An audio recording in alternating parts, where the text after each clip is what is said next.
Bonjour à tous, je suis Sylvia et je vous accueille sur Hope, le premier podcast qui aborde le thème de la maladie sans phare ni tabou. Ici, vous entendrez des femmes et des hommes vous parler de leur quotidien chamboulé par l'arrivée de la maladie.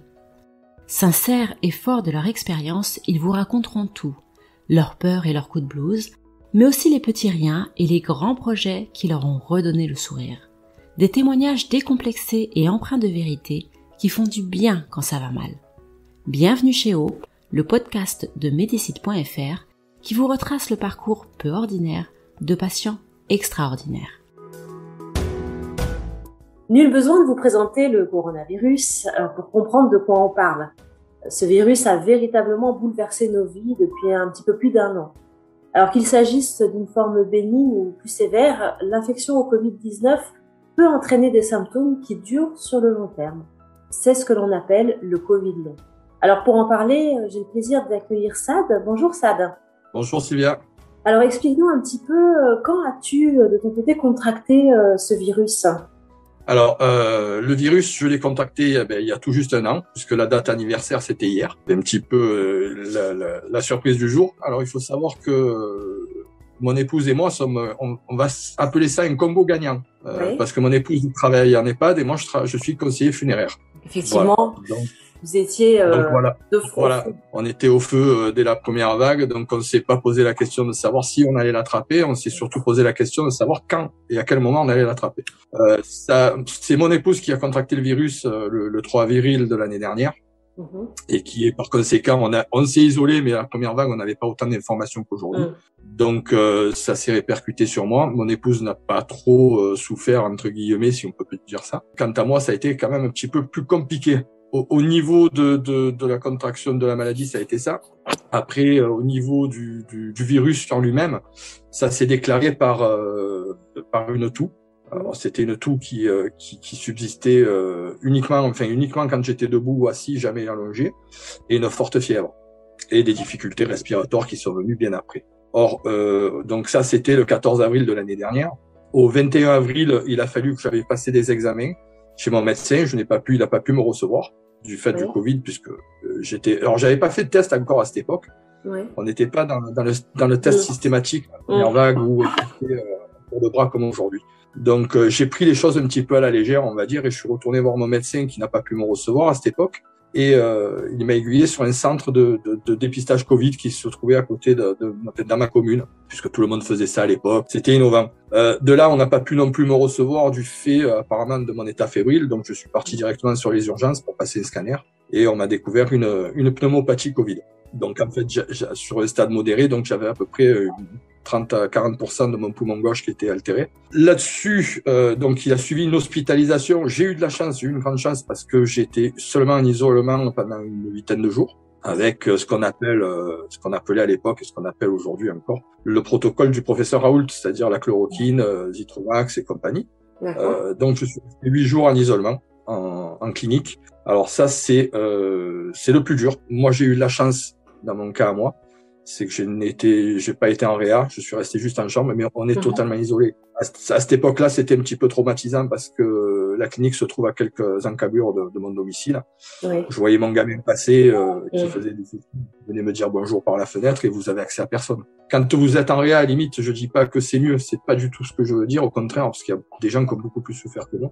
Mais on dort, on ne voit pas ce qui se passe aux alentours. C'est assez traumatisant, quoi. L'expérience est assez traumatisante.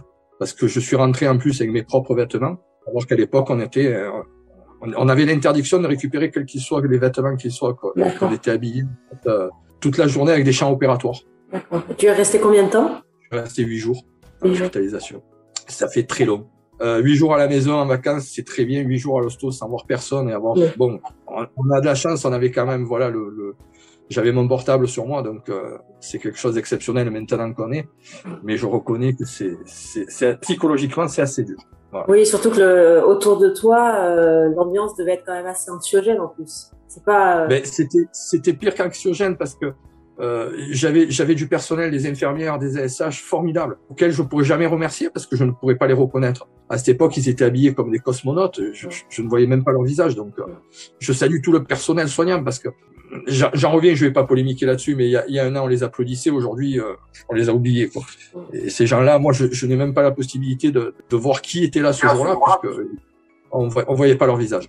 Donc après ça, c'était donc je suis sorti fin avril de l'hôpital, donc toujours avec un traitement à la maison. Alors il faut savoir que avant de rentrer dans cette maladie, j'étais quand même assez actif de par mon métier et de par mes activités. Je faisais un peu de VTT, de la marche, de la rando en hiver en raquette, et tout ça pour moi a commencé à disparaître à la sortie de la clinique. J'ai continué alors je faisais de l'hypertension aussi avant. Donc cette maladie-là, on a l'impression que c'est une petite bestiole qui s'attaque à tous vos points faibles dans le corps. On peut s'en sortir comme mon épouse, c'est-à-dire au bout de 10 jours, plus rien avoir une grosse fatigue et puis c'est tout. Moi, un an après, j'en souffre encore. Donc ce qui s'est passé, c'est que ça a commencé par me dérégler mon hypertension. Donc il a fallu à peu près 6 semaines pour restabiliser ma tension qui faisait de la hausse de la baisse, retrouver un traitement. Donc ça a couru jusqu'à mi-juin à peu près. Là-dessus, on m'a découvert un mois plus tard, c'est-à-dire vers le mois de juillet, de l'asthme sévère. Je n'avais pas avant. Là-dessus, ça a découlé ce qu'on appelle une dyspnée d'effort. C'est-à-dire que j'avais un gros essoufflement. Toutes les fois que je faisais des efforts, je pouvais plus marcher, je pouvais plus monter des escaliers, ni quoi que ce soit. Donc c'est assez diminuant parce qu'on rentre dans les beaux jours, on se dit on va pouvoir en profiter.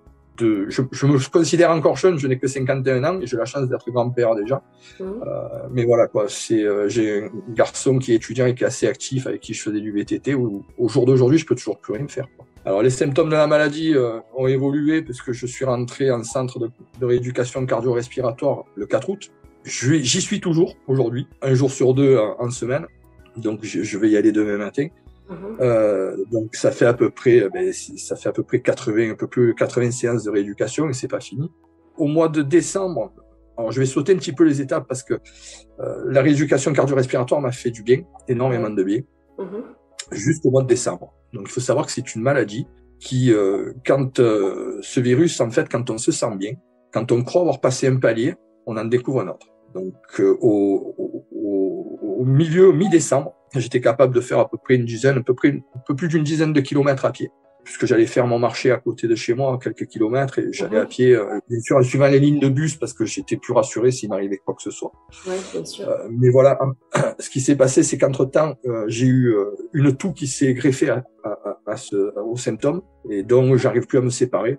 Donc le 20 décembre, j'ai pris contact avec mon employeur qui m'a jamais quitté et qui m'a toujours épaulé. Et je lui ai précisé que je finissais mes séances certainement mi-janvier, voire fin janvier, et que je comptais faire une reprise de travail à ce moment-là. Ce qui n'a pas pu se faire puisque au 25 décembre à peu près, tout s'est dégradé. J'ai rechuté. Donc la dyspnée est revenue jusqu'à aujourd'hui. Ça m'a redéréglé ma tension. Alors il faut savoir qu'aujourd'hui, on fait une recherche parce que je refais des œdèmes à ma jambe. Mais au lieu de faire un œdème aux chevilles, je fais un œdème que à la jambe gauche et entièrement sur la jambe entière. Donc le soir, j'ai une possibilité de plier ma jambe. Je suis essoufflé comme au premier jour. Donc j'ai perdu pratiquement toutes mes capacités, tout ce que j'avais gagné en rééducation. On ne sait absolument pas d'où ça vient. On ne sait pas du tout. Les médecins n'ont pas assez de recul. J'aurais peut-être la chance d'intégrer un groupe de Covid long ce mois-ci. J'attends la prise en charge par un hôpital à Marseille pour essayer de faire des recherches.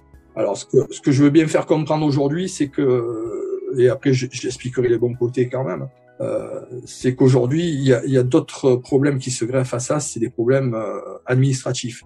Le Covid long n'existe pas. Oui, c'est ça, effectivement, c'est vrai que c'est ce que j'allais dire, on parle du Covid comme un virus à court terme, avec quelques effets secondaires qui peuvent rester un petit peu, on parle souvent de perte d'odorat qui peuvent rester, mais c'est vrai que la situation que tu vis, et tu n'es pas le seul, ce Covid qui dure depuis 1 an, c'est quelque chose dont on peut parler encore aujourd'hui.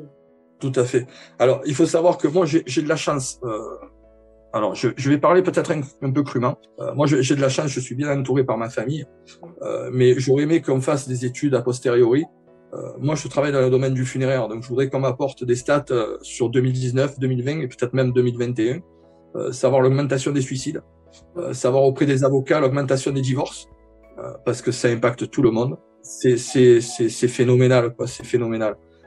Donc moi, je dis aussi là-dessus, alors quand je parle d'administratif, c'est que moi, je me considère aujourd'hui comme apatride sanitaire. C'est ce que je répète à tout le monde, c'est que je suis trop malade pour mon employeur pour reprendre mon poste. Je peux pas me permettre de recevoir des familles en deuil, de les conseiller en n'étant pas moi-même. Au niveau de mon employeur, je suis incapable de reprendre le travail. Par contre, au niveau de la sécurité sociale, j'ai eu un contrôle par un médecin conseil qui a été odieux, mais vraiment odieux, puisque j'ai fait un malaise. Alors, il faut savoir que ma toux s'est transformée en toux syncopale, c'est-à-dire que quand je me mets véritablement à tousser, je me provoque des syncopes et je tombe en malaise. Donc, c'est ce qui est arrivé. Là-dessus, elle a refusé de comprendre ce qui m'arrivait, donc elle m'a donné un ultimatum, ce qui était jusqu'au 27 février, pour prouver ma bonne foi, ce qui a été fait, puisque j'ai 2 pneumologues qui m'ont appuyé. Elle a refusé les courriers de ces pneumologues. Elle m'a envoyé une expertise chez un autre pneumologue de la sécurité sociale, qui lui a considéré que j'étais guéri. Donc ça date de la semaine dernière. Donc je suis pas assez malade pour la sécu, trop pour mon employeur. Alors ça veut dire, entre guillemets, ça veut dire que pour les gens qui écouteront ça veut dire que depuis le 27 février, je n'ai plus de revenus. Je n'ai que le salaire de mon épouse, je n'ai plus rien. On a de la chance d'avoir de petites économies, donc on pioche là-dedans en attendant, parce que je peux pas me permettre de reprendre, c'est pas possible. Le terme, c'est que on envisage sérieusement une séparation avec mon employeur. Donc j'ai 30 ans d'ancienneté dans les pompes funèbres.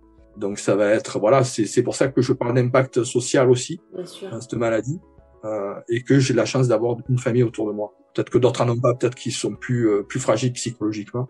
Ça, c'est le mauvais côté qui assombrit depuis quelque temps. Le printemps est là, donc on va essayer de regarder les choses du bon côté.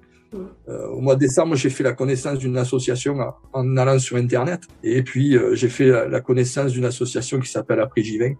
Tout le monde est très sympathique. J'ai adhéré de suite à cette association. Des échanges avec des personnes, parce qu'on se sent très seul. On n'a pas de retour.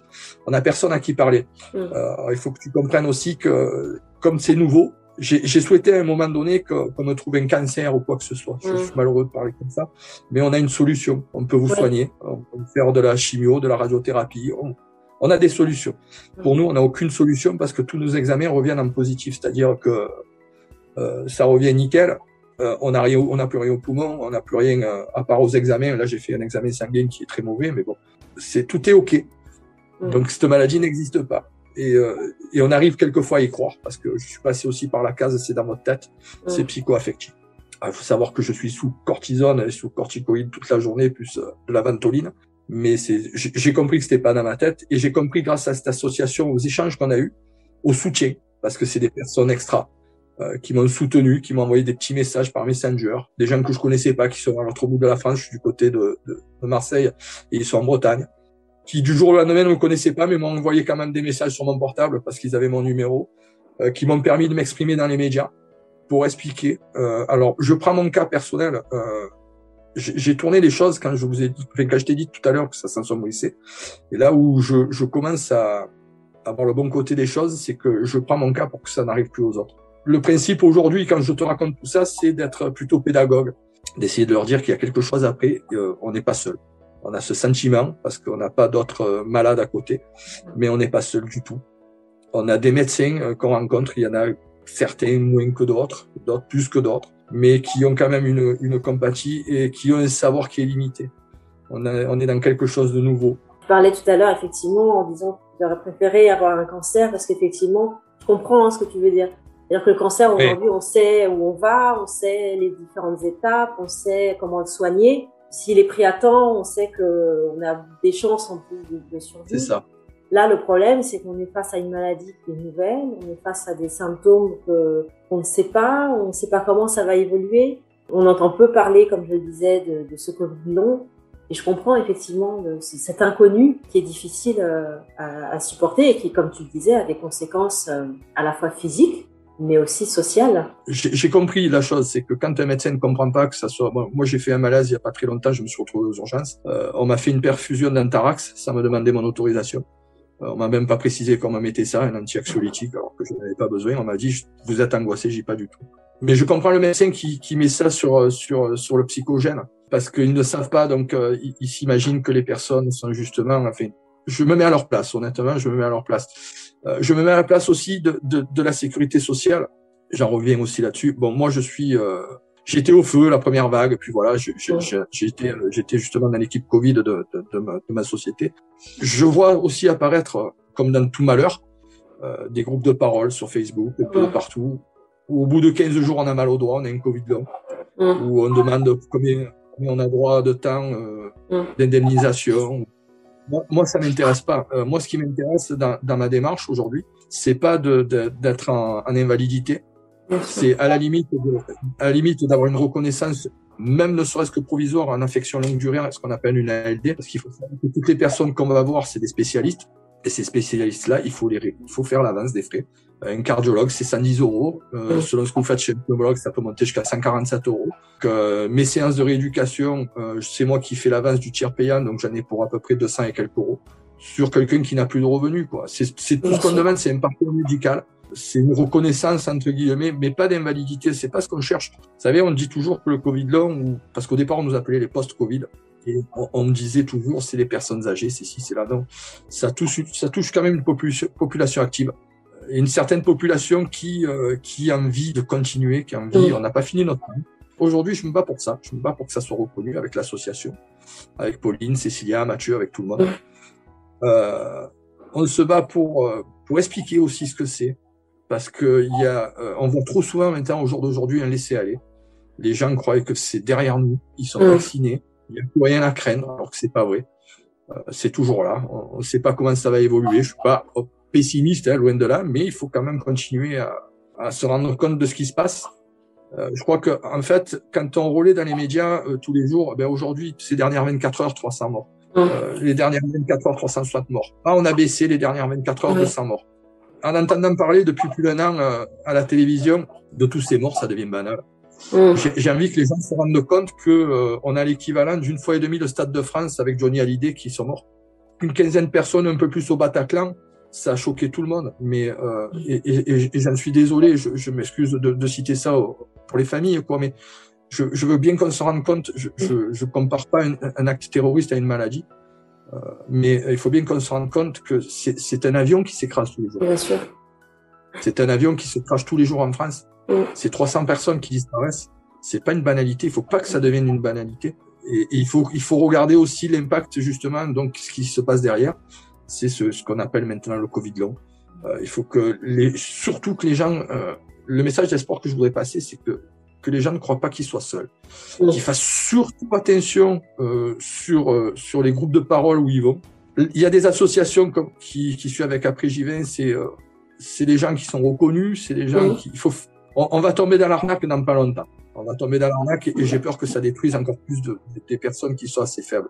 Mais voilà, moi je prends dans la pédagogie, donc s'il y a des personnes qui écouteront ça ou qui me verront, qu'ils essaient d'en faire autant, qu'ils fassent comprendre autour d'eux ce que les gens peuvent engendrer, c'est-à-dire qu'ils peuvent avoir une nuit de fièvre comme a eu mon fils, qui vit avec nous, qui a 22 ans, et ils peuvent avoir comme moi, et il peut y avoir pire, il peut y avoir beaucoup pire. Surtout qu'ils prennent ça avec pédagogie, quoi, qu'ils essayent d'extérioriser ce qu'ils ont, parce que j'ai mis 8 mois à le faire. Voilà, c'est le message que j'aimerais passer, c'est le message volontaire que j'aimerais passer.